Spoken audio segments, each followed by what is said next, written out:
Ya, baik. Bismillahirrahmanirrahim. Assalamualaikum warahmatullahi wabarakatuh.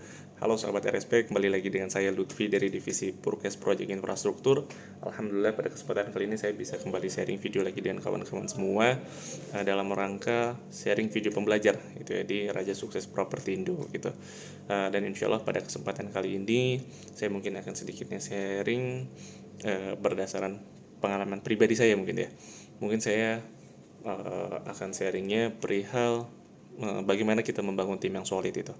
Di sini posisinya pun saya sama masih belajar juga, namun mungkin saya di sini sharingnya uh, berdasarkan pengalaman pribadi saya ketika saya pernah mendapatkan amanah sebagai ketua umum di salah satu lembaga, di beberapa lembaga, dan juga berdasarkan pengalaman saya ketika saya pada situ sedang berusaha membangun sebuah lembaga kemanusiaan itu ya, yang bergerak di bidang kebencanaan dan juga sosial itu pada saat itu. Ya, mungkin di video ini saya lebih ke sharing gitu ya, karena saya pun masih belajar dan kita juga bisa berdiskusi mungkin di kolom komentar itu ya, jika rekan-rekan ingin itu ya, gitu.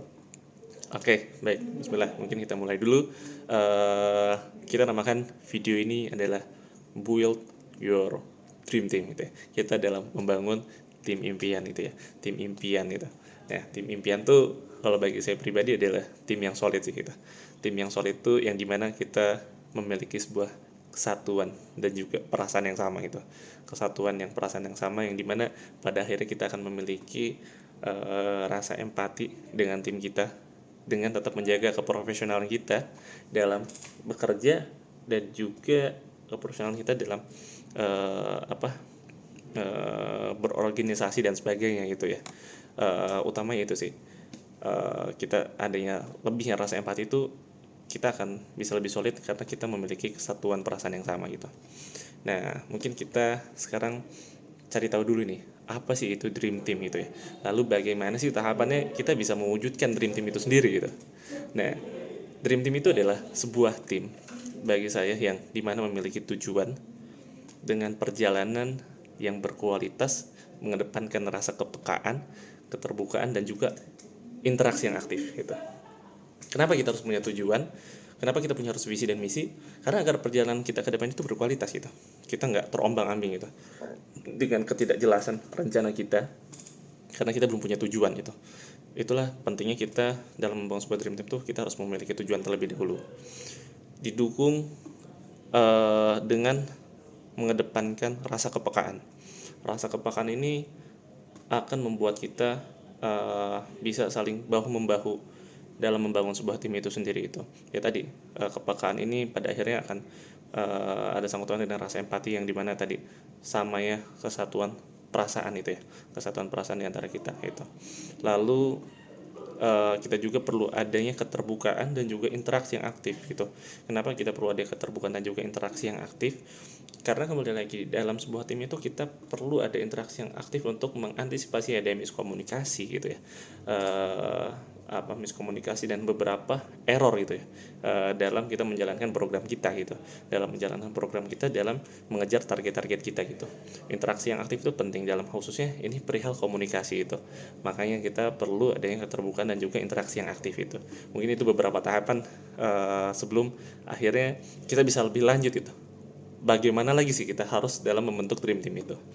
Oke, jika kita sudah tahu tahapannya tadi ya, kita sudah memiliki tujuan, eh, apa memiliki tujuan yang memiliki tujuan dengan mengedepankan rasa kepekaan, keterbukaan, dan juga interaksi yang aktif. Kita harus cari tahu lagi membangun dream team itu harus gimana gitu. Kita bisa memulai dengan start with strong why. Hal ini saya dapatkan ketika saya mengikuti salah satu webinar series itu ya, di lembaga sosial agama. Saya lupa nama lembaganya apa, tapi kita harus selalu uh, mengawali dan mengapa dan juga mengapa itu. Dan ini dinamakan the five most important question itu. Yang pertama itu adalah what is our mission itu. Kita harus bisa menentukan dulu misi kita. Itu apa itu misi kita. Yang kedua adalah who is our customer, siapa sasaran kita, siapa customer kita. Lalu yang ketiga itu adalah what does customer value, apa manfaatnya atau keuntungan yang akan didapatkan dari customer itu sendiri gitu, hingga akhirnya tertarik dengan istilahnya atau produk kita gitu ya, dengan produk kita. Yang keempat adalah what are our result, apa hasilnya gitu, apa hasilnya dari apa yang sudah kita rencanakan itu gitu. Lalu yang utama, yang pentingnya adalah what is our plan, bagaimana plan atau rencana kita gitu. Mungkin saya ngambil contohnya adalah salah satu project waktu itu di masjid yang saya ketahui adalah berkah box gitu. Nah, pada pertanyaan pertama adalah what is our missionnya adalah berkah box project ini adalah untuk menjadikan masjid sebagai pusat solusi permasalahan umat, dimulai dari hal yang paling sederhana adalah penyediaan makan siang gitu.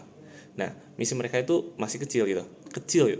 Mereka memulai dari yang kecil-kecil dulu aja sebagai eh, apa perjalanan mereka itu. Mereka memulai dari hal yang dasar dulu gitu. Mereka menjadikan masjid sebagai pusat solusi permasalahan umat dalam hal kelaparan itu, dimulai dari penyediaan makan siang gitu. Yang keduanya itu what is our customer atau audiensnya.